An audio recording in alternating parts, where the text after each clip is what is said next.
A review code for Love Eternal was provided by the publisher, and we will be talking spoilers for the game in this episode. We don't go completely gloves off for some of the wilder swings the game takes in its latter stages, but if you're interested in the narrative and cinematic experience of the game, I recommend playing it first and then coming back to this episode another time.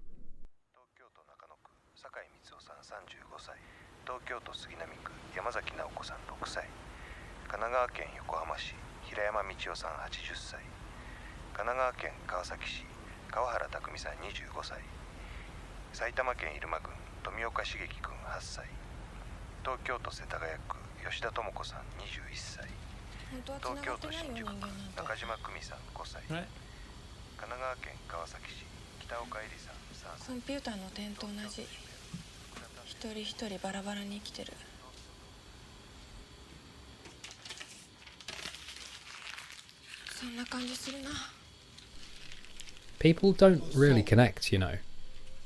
Like those dots simulating humans. We all live totally separately. That's how it seems to me. What you've just heard is from the 2001 Kiyoshi Kurosawa film, Pulse. Set in Tokyo, Pulse is a psychological horror film whose premise is that there have been a series of disappearances across Japan. Men, women, children. We are then presented with two parallel storylines. One follows a college student, and the other a plant shop worker. Slowly, dreadfully, these two individuals uncover what is behind these disappearances, what is really happening. A slow and dreadful invasion of our world from another. Ghosts.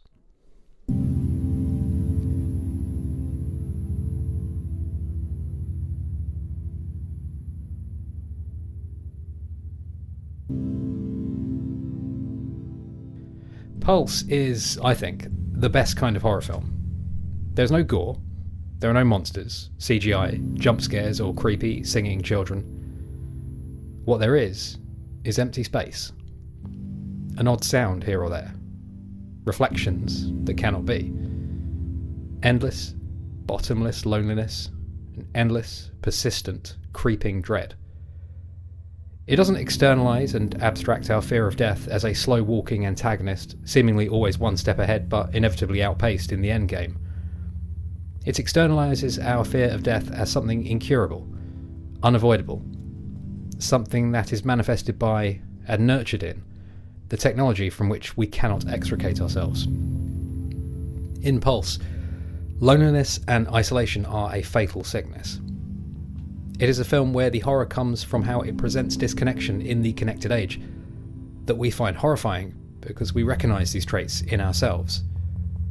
It's a film that casts loneliness as the most terrifying thing of all.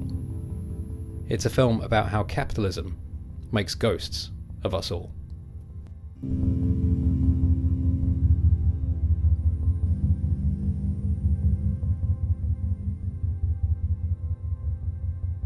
Pulse takes place in a number of large spaces. A university, libraries, the Tokyo streets, factories. This being the most densely populated city in the world, these spaces should be heaving, bustling, alive. Instead, they are empty and they are dead. The cast in this film is tiny. The amount of people we actually meet in this metropolis noticeably small. Recognisable environments that should be comforting in their mundanity are recast as decaying, yellowed and dusty spaces, oppressive in the vacuum they present. Kiyoshi Kurosawa's world is an unsettling, dreamlike version of our own, and in the way it twists mundane environments into weird, unknowable shapes is a key influence on my guest today, and the game that they have just released. Hi, I'm Andrew. Welcome to Dialogue Tree. This is episode 36, Uncanny Valley. Toby Alden on the horror of Love Eternal.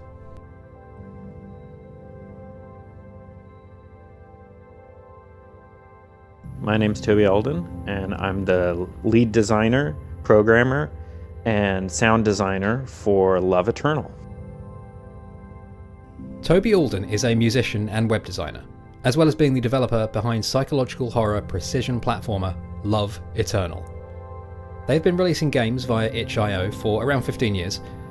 They have been putting out abstract, frequently beautiful music under the name Embassy for around 10 years. Toby has also given talks on game design and has an excellent blog that showcases indie developers and games from around the fringes of our shared culture.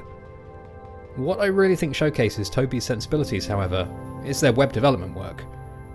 Toby developed a website called uhole.tv, which presents you with a random YouTube video with under 500 views. Click the link and it takes over your whole screen, a sea of static, before launching you into the unknown with no context. It's playful and fun, whilst remaining weirdly, grimly dystopian. Light and sound, from which we're almost entirely disconnected.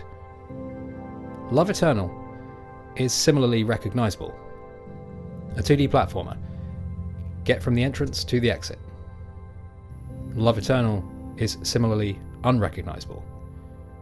You've never seen a 2D platformer with a story, with a presentation, quite like this.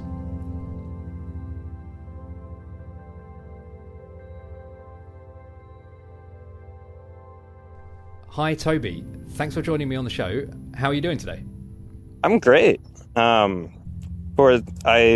arrived 20 minutes late, so I just woke up, but I think you'll get me in sort of a raw, unfiltered state that maybe other interviews won't get the same. That sounds like the perfect state to be in to talk about this game. That's how I felt making it a lot of the time, so this is going to be an authentic experience for you, I think. Oh, nice. Oh, well, let's get into it then. So we are here to talk about your game, Love Eternal, what it is and why it's different, why it's good, and how it functions as a horror platformer. So first up, could you perhaps give the listener an elevator pitch for Love Eternal? Yeah, the sort of theme tags I've been chaining together are it's a horror precision platformer, specifically psychological horror. There's not much in the way of jump scares or gore, but I tried to channel more kind of like the general sense of unease you get, maybe, awaking from a nightmare and not fully being sure that you're reintegrated into the real world. That was kind of the experience I was trying to channel through the music and the art and the story. This episode will be out as the game launches, but now, just over a week prior to that, how are you feeling? What is life like for an indie developer at this point in their game's life cycle? I'm not sure mine was the typical answer. I think I've been developing the game for almost 8 years now. So thinking about it coming out is just almost too surreal to have grounded emotions about. I think once it releases, I'll probably feel pretty differently, but it hasn't hit me yet. And I'm also kind of, I keep expecting some massive surge in work for me, because the game's essentially been done for the last 2 years, aside from adding stuff like localization and, porting. So I haven't actually had to do as much as I thought in the weeks leading up to release, just patching little small issues here and there. Once it comes out, there might be a deluge of bug reports that I have to attend to, which is sort of my nightmare, but fingers crossed it's not too bad. That's a problem for future Toby to worry about. It sure is. So before we talk more deeply about Love Eternal, I thought it'd be good to get to know you a little better. What is your earliest gaming memory? Wow, that's a good question. My earliest gaming memory, my dad bought an Apple II. He actually bought it the same day my mom learned she was pregnant with me. So I think he came home very excited and she kind of immediately one-upped him. But I remember playing that. Specifically, I remember playing The Manhole, which I don't know if people are familiar with, but it's the game the Miller brothers made before Myst. It was like a hypercard adventure. And it was kind of almost like an interactive children's storybook. There wasn't, you couldn't win it. It was sort of, but it had kind of a Myst-like interface, and you were wandering around these surreal environments. And it was kind of this interesting mix of scary and funny and strange. So that was probably my first formative gaming experience. It's really interesting. I recommend anyone curious check it out. I think especially that original Apple II version with the black and white graphics has like a certain power to it. The colorized remakes don't. Was there a particular game in your childhood or like your early years that inspired you to make your own games? Yes, I think for me, the big ones there I think were, so I got a laptop when I was like 14 maybe. It was my first Windows laptop because we had been a Mac family up to then. And also kind of my first time having unrestricted internet access. So immediately I was like, okay, what video games can I get for free? And at the time, like a video game you could play for free was still a novelty. You know, that wasn't now kind of the free to play model is, you know, kind of the almost the industry standard. But at the time, it was pretty anomalous. And the things cornering that market were indie games and stuff you would see people posting on like TigSource or OneUp or, you know, all these early internet journalism sites. So the ones I picked up from that, I think that inspired me the most were Cave Story was probably the first time I even realized, you know, a single person could make a game by themselves. And then the Knit series by Niflas, especially Knit Stories, which was kind of this like extremely like atmospheric, slow, gorgeous like exploration platformer that also came with a level editor. And then a lot of the early Matty Thorson platformers like Jumper or Flail or Money Seas, those also influenced my tastes a lot. So those would be sort of the trifecta that immediately comes to mind for my early influences on making games and realizing that was a thing you could even do. You're a prolific musician, like web programmer and game developer. Your web development is kind of like playfully subversive. Your music with Embassy is ambient and like frequently beautiful. And your games are quite sort of off kilter and often a bit like unsettling, sometimes creepy. So of these various means of expression, like which came first for you? And does any one of them come more naturally to you? That's a good question. Which did come first? I guess music was the first one. And probably just because the barrier to entry is a lot lower. I would say music did not come naturally to me until I remember trying multiple times to learn how to play music, to like learn how to play an instrument, you know, to learn music theory, and it never clicked with me and still has never clicked with me. And it wasn't until I got a copy of Ableton and I started figuring out how to make sample-based music and, you know, also listening to sample-based music, stuff like Burial or DJ Shadow, Kid Koala, that I was like, oh, there's this whole other, like, workflow and style of music that does make sense to me because I can't think abstractly about notes, but, you know, if I hear a sound, I can imagine, okay, what would the sound like slowed down or with reverb or reverse or with delay or, you know, stacked on top of each other. So once I was, and Ableton also allowed me to do that easily because it's such a well-designed and intuitive program. Unlocking that, which I think I did at maybe like 18 around then, that was pretty revelatory for me. And as soon as I figured that out, I just like immediately started cranking out music. Games came a little later, I think, just because it took me a long time to figure out how to put all the pieces to make them. And I also did the thing everyone tells you you're not supposed to do, which is to, you know, make your first project like an ambitious multi-year, like massive game, which always makes me feel like I can't give that advice to someone in good faith because I didn't follow it myself.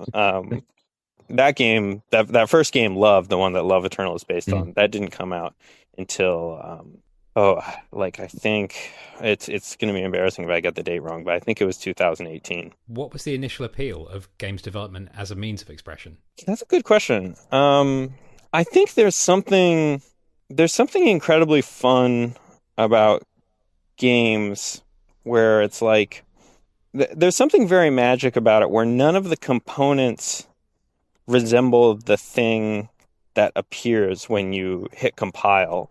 Like, you have these images, you have this music, you have this code, but clearly none of that is a game. If you put that in front of someone, no one is going to find that entertaining. But when you press compile and the computer kind of like does its dark magic, this thing appears, and it's like this little world with like rules you've created, and you can play with it in ways like it can surprise you even, Actually, there do feel like some parallels to making electronic music, where something that's interesting about making electronic music, I think, as opposed to like playing an instrument, is when you play an instrument, the feedback is like immediate. You strum a chord, you hear a sound. With electronic music, often you're making loops, and the sound is kind of existing and playing on its own, and you're sort of reaching in and tweaking it and changing it. And I think there's a similar experience with games where you kind of have this back and forth between like observation, seeing, experimentation, and then going back and changing it, and the world kind of like evolving as you play and interact with it in this kind of like interesting symbiotic process where you're not mapping out everything to the T as you go. You're sort of experimenting and discovering things. There's kind of a conversation happening between you and the game as it's being made, which I think is one of the most interesting parts about it.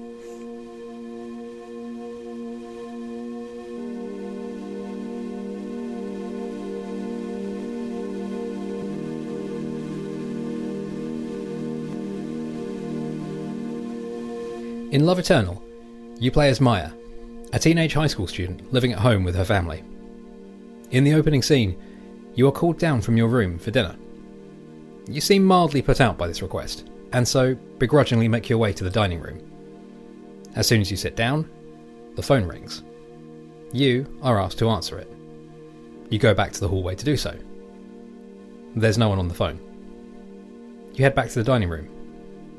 It's empty. The only place to look is outside. You do so, and that is just the start of your problems. Rather than the front yard that you might expect, the outside of Maya's house is an abstract environment characterised by towering statues, obelisks, and uncomfortable geometry. You are quickly taught the basics: move, jump, flip. That last one is the key. Press a button to invert gravity. Maya is released from this plane to that plane. You cannot re-invert gravity until your feet touch the floor. So, in the tutorial, you'll use this to move from floor to ceiling in order to bypass an otherwise impassable ledge. The start of the game manages your introduction to your abilities neatly. The first puzzles just require you to flip and carry on. But soon, you'll realise you might need to make a tricky jump before flipping. You might need to go into total freefall before flipping.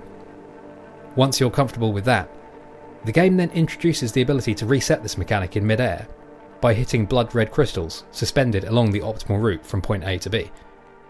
And from there, the gloves are off.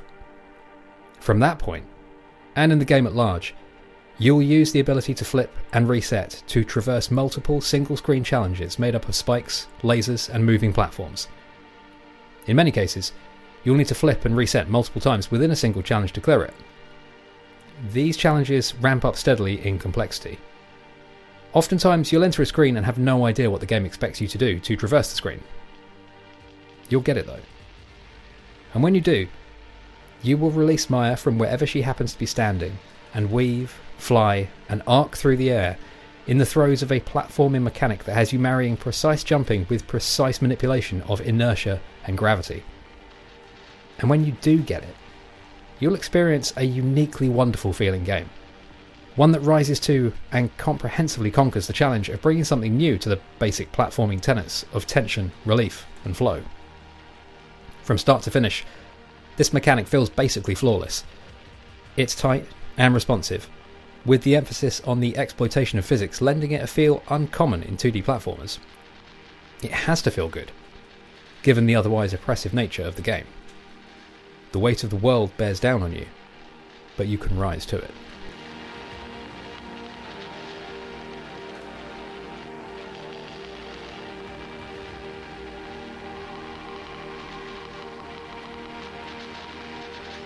Love Eternal is a hard, but very well-balanced game. As a general structure, it's divided into collections of levels built around a mechanical theme, punctuated by story developments or cutscenes. In each of these collections of levels, there's a minor difficulty reset, allowing you to become accustomed to whatever new trick the game is pulling, and therefore, there are some challenges that you'll, relatively speaking, breeze through, before coming up against sequences that ask you to demonstrate mastery of those new tricks. Love Eternal does some different things with the platforming genre, namely its themes and how it presents them, but it leans heavily on a new standard of these types of games, and is all the better for it. There are checkpoints everywhere. There's one pretty much at the beginning and end of every screen. You, the player, are effectively freed from the fear of trying. The game will scare you in other ways.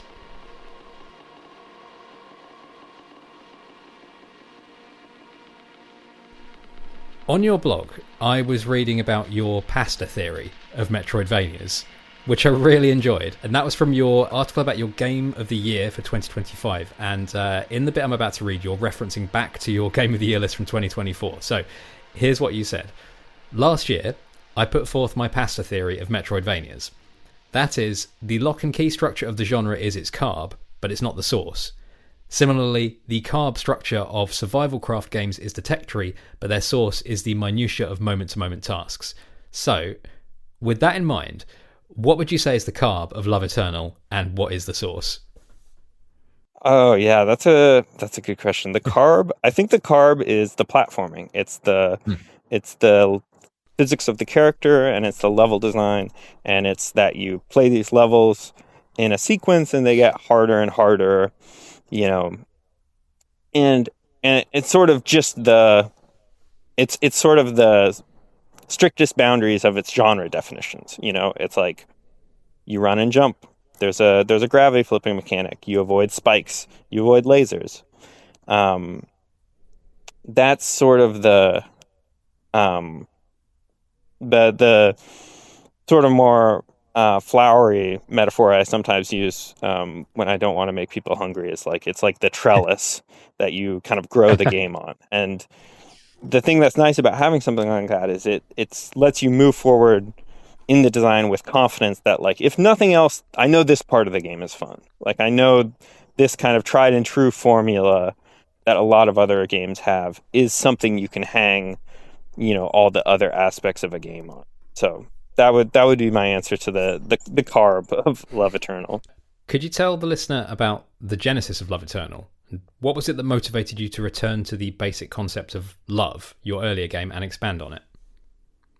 Yeah, I think part of it was, so there was this interim period where I'd released Love. Not a lot of people had played it, but the people who had played it, like, from watching people play it, I could see there was kind of this element of fixation that wasn't present in the other games I'd made. Like, people really locked in and really would, I would put it down in front of them intending just to, show them briefly, and they wouldn't stop playing. They would kind of get fixated on beating one level.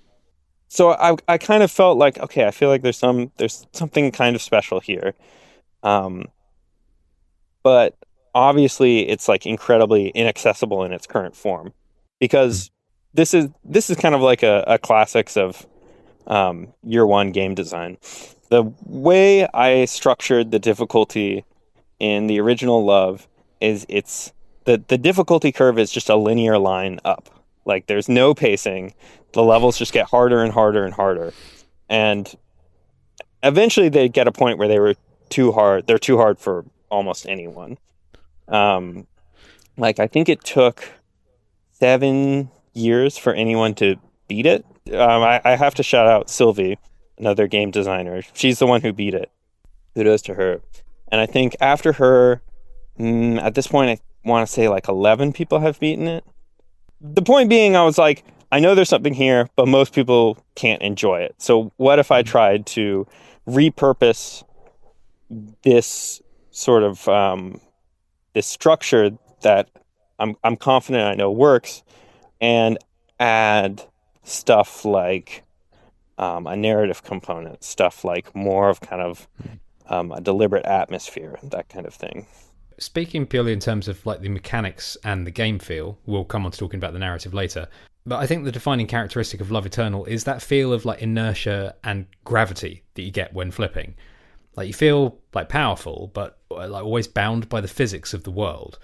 Was locking in that game feel like an active concern for you? And how do you achieve that? And how much playtesting does that require? You know, it's funny. I think I think the answer I'm supposed to give here is that like it was, you know, a years long process of fine tuning the variables perfectly, but I think I did it in like 2 days. Nice. The original mechanic for flipping gravity I came up in high school. I think I remember I had a Flash prototype that was basically identical. So which actually I'm realizing now contradicts my earlier answer about making music before games. I think now that I'm thinking about it, I actually did learn to make Flash games before music, setting the record straight there. But I had the idea, and then I think I knew that the flipping thing was so there was an element of imprecision to it, where like your feedback wasn't immediate. Like when you flipped, you retained some momentum. So I knew that to contrast with sort of that loose control of the y-axis, I wanted extremely tight control on the x-axis. So there's no acceleration or deceleration. It's like instantaneous. Because I thought that contrast was interesting, and sort of they complemented each other, because, you know, even if you could compensate for your imprecise control on the y-axis by being able to tightly control your left and right movement. So I remember having those ideas, and I think, you know, the physics are only defined by like 6 or 7 variables, and I think I just tweaked them for, you know, an hour or two, and was like, all right, this feels good. I could make 100 levels with this, and I did. It is such a distinctive feel this game has. Really memorable and really unlike anything else that I've played. The feel of sort of weaving through a level, sort of like swimming through the air. It feels very graceful. I think that's one of the best attributes of the game. To close out this bit about the game, I watched this interesting talk that you gave for Portland Indie Game Squad called Designing for Emergent Depth. In the talk, you referenced like the value of these techniques in roguelikes, but I was curious as to how, like, if at all, you sought to utilize these ideas in Love Eternal. Yeah, I did. So the brief summary I'll give of this, I gave this talk about designing for emergent depth, and the idea was basically like looking at these games that, you know, we consider quite strategically deep, like Go or chess or whatever, and how the depth from them doesn't really emerge from like situation the designer has placed in there, like, you know, a puzzle in a Portal game or something. It's more that there are these rules that interesting novel situations naturally emerge from. And the sort of argument I give is, it's like, oh, the reason they're able to do that is because they're made of these like individual components that are distinct from each other in these interesting ways, like chess pieces move differently. I think even when you're not designing a game that features emergent depth itself, like a roguelike, or, you know, like a competitive multiplayer game or something, you can use this as a design tool, because I think as a designer, when you're sitting down with your level editor and you're more often than not, you don't come with an idea for a level. You're sort of just throwing elements into it and playtesting it and seeing how it feels and moving things around. And it's more of a process of discovery than deliberate placement. And I think the thing you're discovering is the ways in which the individual components of your games interact in novel ways. To to give a long-winded answer, I think, yeah, that idea of emergent depth is something you can use as a designer. And I think almost everyone does use a designer, even if the gameplay that features in your game is that more sort of like deliberately placed designer-led stuff.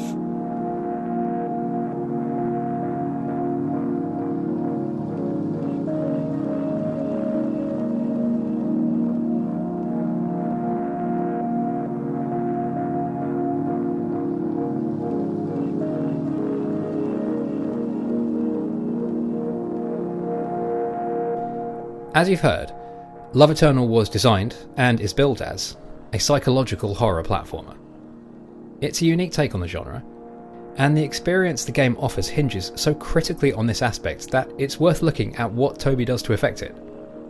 It's the story, and it's the presentation. Toby's influences are broad, coming as much from cinema and TV as they do from games. That is to Love Eternal's benefit. The palette it draws from is wider, the well of means it has to unsettle you far deeper.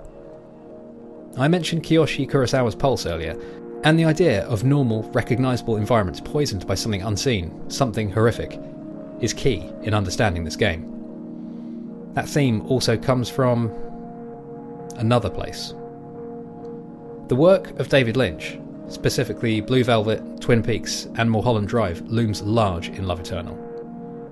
In Blue Velvet, white picket fences, manicured lawns, well-mannered neighbours are presented as the thinnest of veils between us and what lies beneath, that being the destructive, deviant impulses that Lynch argues are inevitable and that we find hard to think about. Twin Peaks did this as well, and Toby assimilates that into their game, along with the distorted surrealism and the elliptical dialogue of that series. You are Maya, but you are also Dale Cooper, a stoic innocent faced with individuals of uncertain origin and uncertain motive, speaking in gnomic utterances about you, your identity, your freedom, and how you must give that up. This is first evidenced in your interactions with your family. Once you are past the tutorial, you settle into the rhythms of Maya's life. You wake, you head to breakfast. Your mother has it ready, and is ready, and wants you to get ready for school. She's gently encouraging, hinting at problems Maya's had with previously fitting in that environment. So you head off. And your mother becomes slightly impatient, slightly less gentle with you. You head into school reluctantly, appreciating your mother's concern but feeling wholly ignored. In class, there is a new girl, Lacey. You recognise and empathise with her situation, her apartness.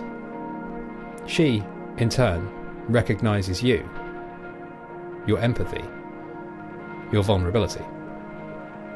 She will be your friend, and she will not take no for an answer. We'll return to Lacey in a moment. First, your home life. You aren't having a good time at school, but your mother doesn't want to hear this. She becomes markedly less patient and accommodating. Most of what she says to you are exhortations to hurry up or we're going to be late. You are tired and unmotivated, with no outlet for your adolescent confusion, nothing to lean on. Then there is your father. He seems more gentle, more willing to listen. He recognises your feelings and approaches you to talk and to console, and it's appreciated. These early scenes establish the humanity at the heart of Love Eternal. There is a traditional family dynamic. There is a shared history. There is a tangible connection and warmth in the dialogue. But ultimately, you are going to get ready for school, and you are going to be friends with this new girl. At school, you talk with Lacey. Something is off.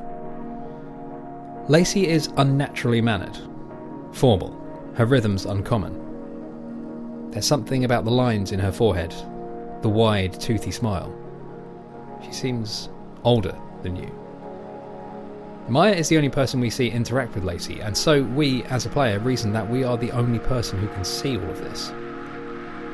You've probably seen or experienced something in the horror genre that works along these lines. You can see something awful, but no one else can. You observe Lacey's intense stare, her aggressive brand of friendship. It makes you uncomfortable, but you don't know how to handle it or articulate it and are reluctant to openly reject her. These early scenes establish the inhumanity that infects the heart of Love Eternal, that undercuts everything you see and do. Most pointedly, this inhumanity manifests itself in the gameplay and the 2D cutscenes interspersed throughout it. In these, I see the body horror of David Cronenberg and Franz Kafka. You've likely never seen this in a 2D game before. We understand 2D sprites to be blocky and chunky. We understand pixels as bricks, solid and impermeable. In Love Eternal, these 2D bodies distort and twist and spiral out like gothic spaghetti, morphing from human to something else with disturbing ease. Like Pulse, like Blue Velvet, the rules you understand are subverted. You meet Lacey's family. Neither Maya nor you want to. Why they look the way they look, and why they talk the way they talk, is a question you'll ask that you may not want answered at a birthday party that you definitely don't want to attend. Beyond this, there are a few other standout ways in which Toby and their brother Sam convey horror in Love Eternal. In the platforming sequences, Maya is tiny. The scale of the challenge and your status in this world conveyed through the sheer, harsh walls, deep backgrounds and towering obelisks. There are mysterious Egyptian gods. There are strange noises. There are surreal cinematics. There are dogs. Let's hear more about all of that now. On the horror aspect of Love Eternal, you've said this. The vibe I was trying to create with Love Eternal was really a sense of uncanny horror. The sense you have when you have a nightmare that if you described it to someone else, it wouldn't be apparent what was scary about it. But when you're a participant in it yourself, there's that sense of unease. I really like that description of the game. I think it really nails it. Can you recall an uncanny nightmare you've had that is like this? That's a good question. You know, the recurring nightmare I have most often that I find really terrifying isn't... there's nothing in the content of the dream that's scary except for the fact that I keep having false awakenings. And I'm sort of semi-lucid enough to know that I am dreaming and that I need to wake up, and then I'll wake up, but it'll be a false awakening. I'll still be in the dream, and this will happen like, a dozen or so times. And then when I actually, finally do wake up, I have that minute or two where I don't feel confident about it because I've experienced so many other false awakenings. That is like the setup for a horror film. Yes, and there's some That's parallels terrifying. with my game as well. Yeah. So yeah, speaking of Love Eternal, some of the themes of the game are loneliness, or the absence or loss of control, and the role of various tangible or intangible forces on our lives in taking away that control. Now, first, would you say that's a fair read? And is there anything that you would like to add to that?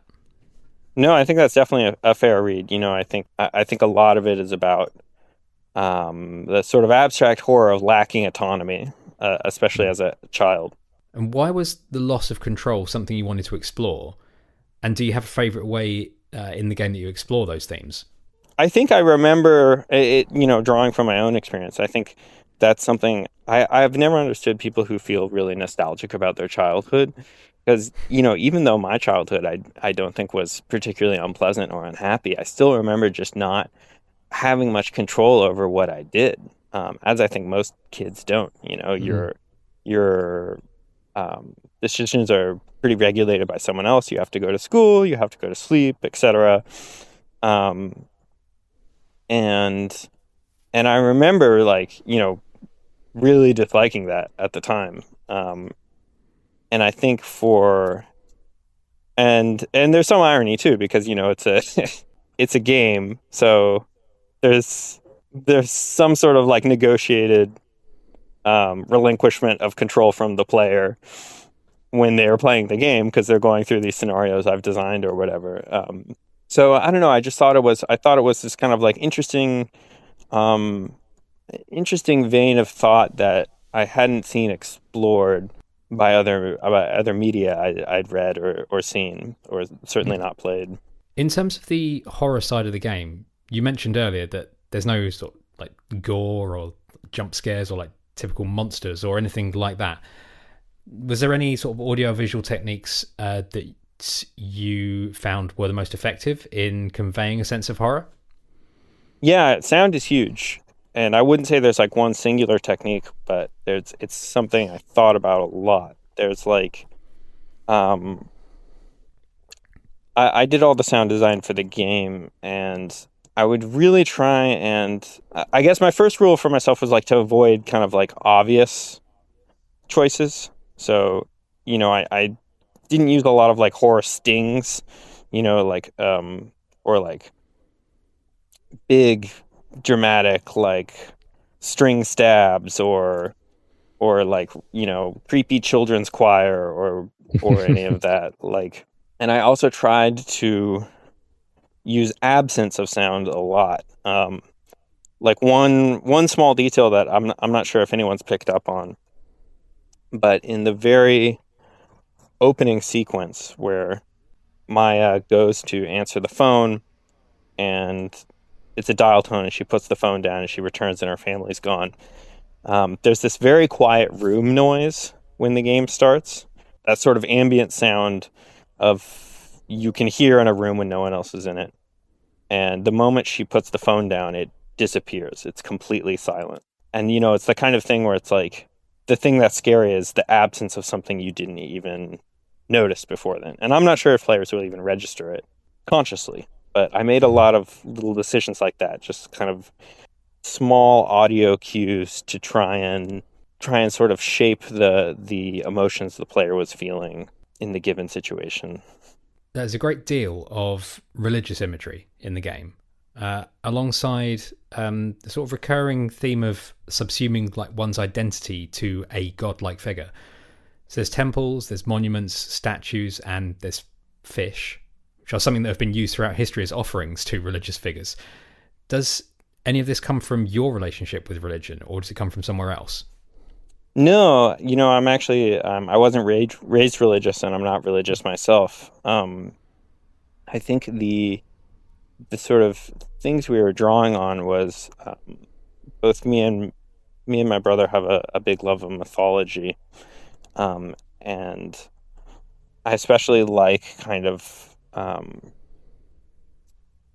mythos like stuff from Sumerian mythology or Greek mythology, Roman mythology, where these god figures are kind of completely fallible humans, and they have these kind of omnipotent powers, but they're often just as selfish or petty as humans, if not more so. And there was something I think that I found kind of existentially frightening about that. An incredibly powerful person who, essentially has the maturity of a child, or, is incredibly vindictive, or narcissistic, and them being able to exert so much control and power, which, has real world parallels. But that was, I think, the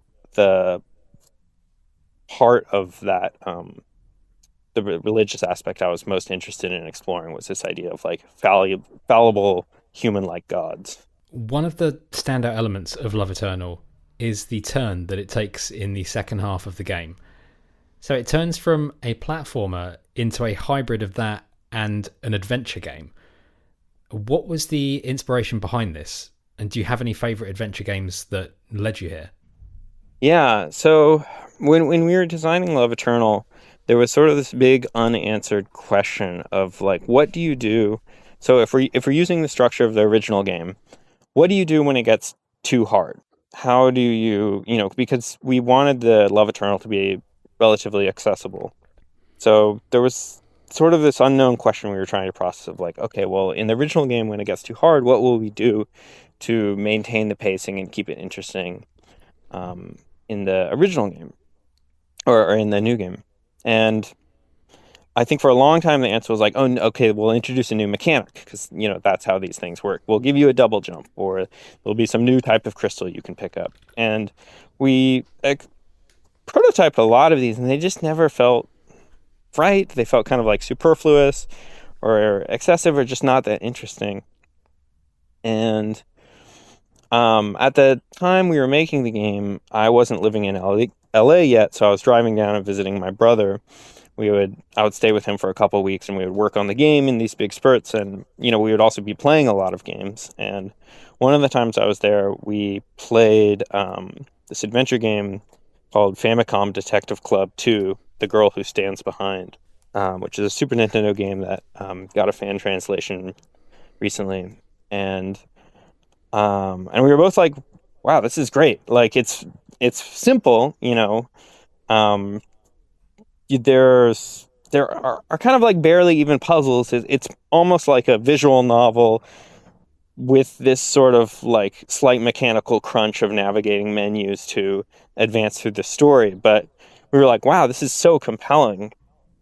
And I think it was just sort of an offhand, like, what if we just did this? What if we just pivoted genre? And I think there was also this sense of like this genre, this like classic adventure game genre, it's really fun, and I actually think most people would really enjoy it, but they wouldn't seek it out themselves. But if you could kind of trick them into playing it, because, once somebody's invested 3-4 hours in a platformer, they're not going to stop playing just because, suddenly they have to navigate some menus, or at least that's my hope. And I think, too, there was this sort of sense of like, I think the way the pacing of the story and the gameplay worked up till then, it was kind of like, suffer the pain of these platforming challenges, and then you kind of get this like spoonful of sugar of story as your reward. And I thought it would also be interesting to be like, okay, now that we've sort of conditioned you to feel that way about receiving these sort of narrative components, what if we just kind of dump a whole bag of sugar on you? And it's just like, okay, here's a half hour or an hour of just pure narrative. It's a great twist. Have you played Emio? No, I haven't. I think if you like the originals, you'll like that one. I played it, and it was like the first type of those games that I'd ever played. I thought it was amazing, and it goes to some very dark places. So I think if you enjoyed the originals, you'd definitely like this one. Yeah, I'll definitely check it out. I think I actually don't have a lot of experience with either the genres, like adventure game genre or the visual novel genre. It's basically Famicom Detective Club, and then like one summer I spent grinding out all of Higurashi. Yeah, but that was also an influence on Love Eternal, I have to say. There's a lot to be said about Higurashi. So this section of the game, it has a number of cutscenes that have a real like sort of confident cinematic quality to them that is very much uncommon in the platforming genre. What was the process here? Did you have to like storyboard these out, and do you have any experience with like filmmaking or visual arts like outside of games? I don't. My brother, who did the animation, is a storyboard artist, so he had experience, mapping some of the stuff out. But I don't think we actually did much of that. Like, there wasn't. We didn't really like draw these things out. I think we just kind of described them to each other verbally, and we would be in the same room, so it was pretty easy for me to like pull up a prototype of the game and sort of gesticulate and be like, oh, what if he walked across here and then this happened, and then my brother could make a sprite sheet for it. The process was like pretty rudimentary in a lot of aspects, and it was mostly just kind of verbal back and forth between me and my brother. Part of how Love Eternal works as a horror game is in destabilizing mundane and recognizable spaces, and in doing so making them unknown and uncomfortable. So with that in mind, and speaking about visual influences, what is the scariest film that you've ever seen? Oh, good question. It might be Pulse, the Kiyoshi Kurosawa film Pulse. Ringu would also have to be pretty high up there. First time I saw Ringu. And there's another movie, there's a Thai movie called Shudder with 2 T's. That one I remember thinking was quite scary too. There's something really understated about the horror in those examples. Yeah, Pulse especially. I think it's really got that sort of slow burn quality to it that I find really good. Oh, another one I would list is Blair Witch Project, and also one probably the most recent one I saw was Skinamarink, which I didn't love all of. There were some moments where I was like, "Ooh, this feels a little too like YouTube analog horror," but there were other moments where I was like, "Oh, this is like." It's really smart how much restraint this is showing, and also I think it did a good job of like it's really interesting. A lot of the works I find most interesting are ones where when you're watching it, you're not necessarily experiencing the intended emotion. You might even be a little bored, or confused, and then after it's over is sort of when the emotional content hits you. And you sort of, it's like you sort of realize you've been in a state without realizing it, and when you shift out of it is when sort of the emotional recall or impact of it hits you. I saw the Blair Witch Project in the cinema when it came out. Oh my God, I'm so jealous. Oh man, I did not sleep that night. And that's not just like, oh yeah, I saw a scary film, I didn't sleep. I didn't sleep because the end of that film freaked me out so hard. I feel like that's a really important film that I feel like it doesn't get its dues. Maybe I'm wrong in that. Maybe I don't really have a read on it, but yeah, it's good to hear that its influence has stayed with you. Yeah, it's great, and I mean the brilliant thing about the Blair Witch. Spoilers if you haven't watched it. Skip ahead 20 seconds and go watch the Blair Witch Project. But they don't show the monster. That's the brilliant thing about the Blair Witch. And they were actually going to. They did make a monster, and one of the scenes where you're running away from it, the camera person was supposed to pan over and look at the monster, and I think just was running too much and jostling too much, and it was unintelligible. And the movie is so much better for it. So that kind of restraint, I think, is like can be really, really potent with horror, because like once you show your hand, you kind of can't escalate that much more from that. To finish up this section on visual influences, I would like to take us on an entirely self-indulgent detour. I love Twin Peaks: The Return, and you've spoken about it as an influence on Love Eternal. What was it you liked about Twin Peaks Season 3, and how did it influence your game? Yeah, I mean, I think probably most people who play the game could figure out I'm a David Lynch fan. Season 3, it was just there was a real confidence to it in like how slow and strange a lot of it was. Like it's hard to articulate. It's been a while since I've seen it, but I remember thinking the whole time I was watching this, like, wow, I can't believe he convinced someone to pay him to put this on television. I think I really appreciate it when I can sense someone is not anxious in their work that the audience won't understand it. Like that they have confidence in their own vision and in the audience's ability to follow it, that they don't feel the need to, underline the intended subtext of a scene or something, that they can just sort of communicate an experience and have some faith that the audience will get something out of it. And I think that's something I tried to do with my game. It's like I didn't... The story of my game, it's not like an explicit one-to-one metaphor for something, or, an analogy for this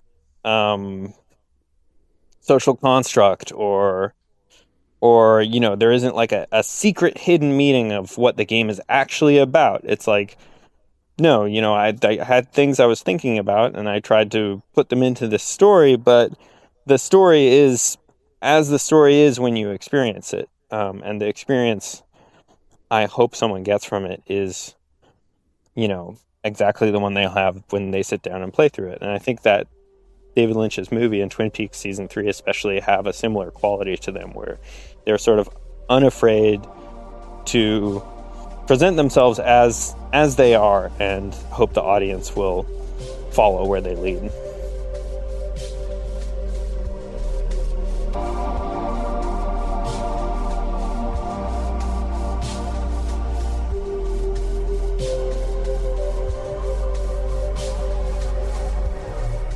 Love Eternal is an excellent game.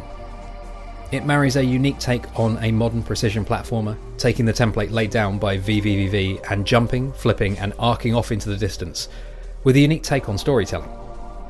In terms of the platforming, I do want to emphasise the balance, and I think it achieves Toby's aims of fixing the approachability issue they identified in their game Love.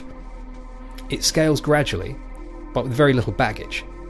It gives you an opportunity to learn a thing, then escalates the challenge of that thing immediately.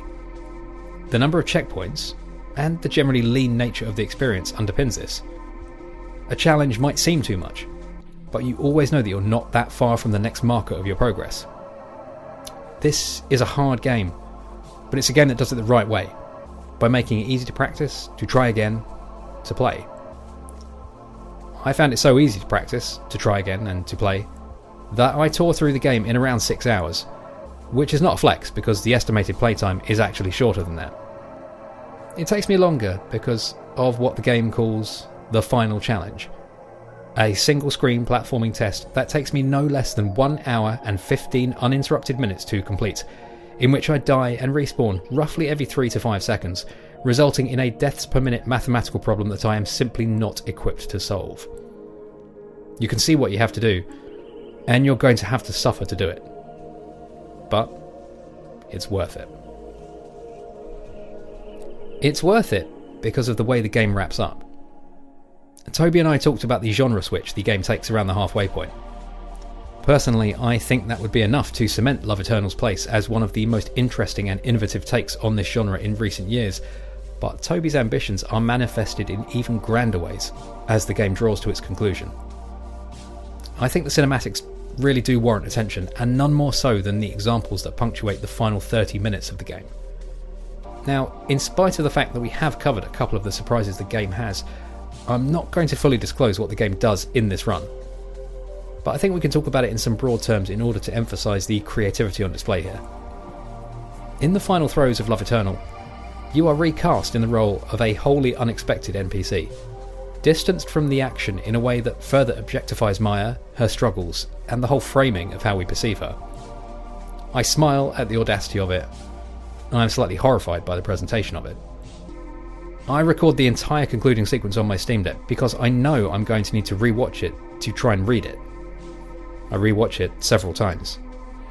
It is a dizzying collage of religious imagery and the body horror we have seen throughout in service of examining how life seeks to remove us from our own agency and distance us from our bodies, and how we can be complicit in that. Harkening back again to Pulse, Toby explores how technology, the frame of a screen, separates us from experiences, from truly engaging, and from feeling. That NPC, nominally a social creation, speaks into a vacuum. We never hear any responses. The true horror is loneliness, and here, it's everywhere.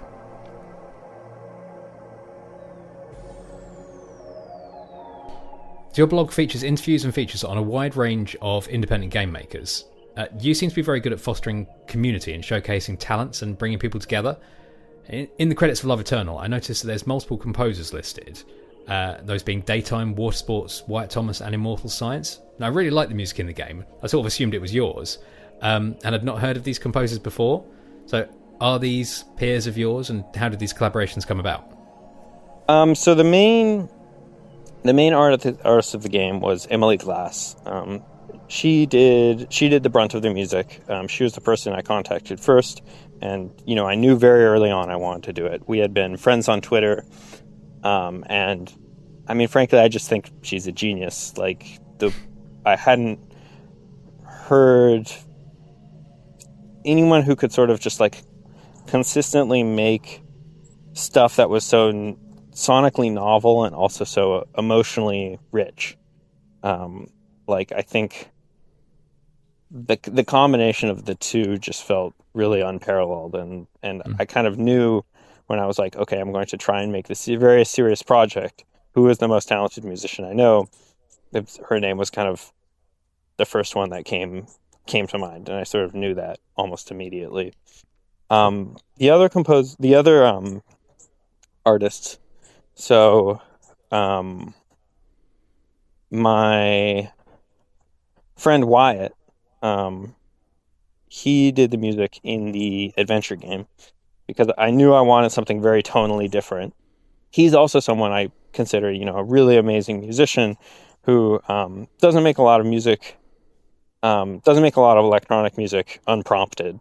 It's sort of a side hobby that's fallen by the wayside for him. And because I like his music so much, I feel like I often try and cajole him into making music for my games so I can get to hear a little more of the stuff he makes. He was kind of the person I knew, and he was also very good at making these kind of like, jaunty but off kilter tracks that I thought would fit the mood of the adventure game really well. And then my friend Josephine did some remixes for the final sections of the game, like the when you revisit levels in the beginning of the game, but much harder. There's sort of this remixed version of the tracks that played, and she was a very talented. She mostly makes both kind of like this very experimental ambient music as well as like very straightforward, but really potent dance tracks. And I thought that would be a good mix for those. And then Water Sports is the punk band my friends were in college, and the scene where Simone is blasting the radio out of her car, I knew I needed just kind of like, a 10-second loop of butt rock that I could use for free. So I just just asked my friends if I could use theirs, and they said yes. So to bring this to a close, I presume that you might be doing a lot of last-minute playtesting for Love Eternal, but in your time away from the game, what are you playing at the moment? That's a good question. What am I playing at the moment? I'm finally making my way through Silent Hill 3, which I'm really enjoying. I think maybe it's been my favorite so far. I have been playing Vintage Story on and off with some friends. That's a game I really admire the minutia of, and fantastic art direction too. As someone who seems to be quite connected to like the world of independent games, is there anything coming out later this year that you're looking forward to or would recommend to listeners? About to come out, I don't know. Recently come out, I can say my friend June Flowers' game Elb, which is on her itch.io page. That's the last thing I played from a friend recently that I was really blown away with. Cool, thank you. I'll check that out. And this is a call to action to the listeners to do the same. Toby, I have no more questions for you. So finally, could you tell the listener where to find you and your game online? Feel free to plug anything here that you'd like the listener to know about.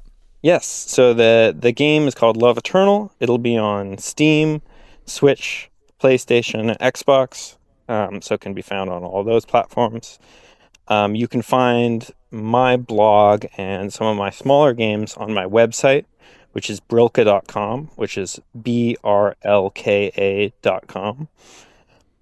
Those are, I think, the only plugs I can think of at the moment. Thank you so much for having me. No problem at all. Thanks for being here. Really appreciate your time. And yeah, I will co-sign that recommendation for your website. There is so much cool stuff on there. I'm a big fan of Embassy. I think that music is great. Thank you. Toby Alden, thank you very much for your time today. I really appreciate it, and good luck with Love Eternal. Thank you so much. Have a good one.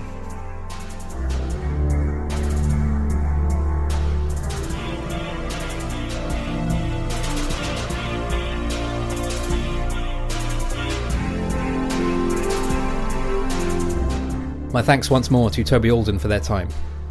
Love Eternal is an excellent, striking, and wholly unique addition to the canon of 2D platformers, one that rises to Toby's landmark influences and matches them beat for beat. It nails its challenging but entirely fair mechanic. It nails its ambitious interpretation of esoteric cinematic influences into the video game format. As this episode releases, so too does the game, and I'm excited to see how it lands with people, and of course, where Toby goes next. If you're interested, it's available everywhere. We are like the dreamer who dreams, and then lives inside the dream. That is Love Eternal.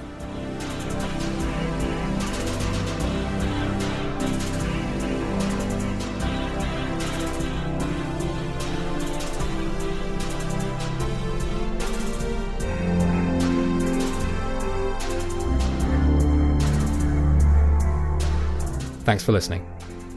In the episode description, you can find a link to the show notes, which includes everything that Toby and I have talked about today, including their games, music, and blog. The artwork for Dialogue Tree was designed by Pixel Benny, and you can find the show online at dialoguetree.cc. Talk to you next time.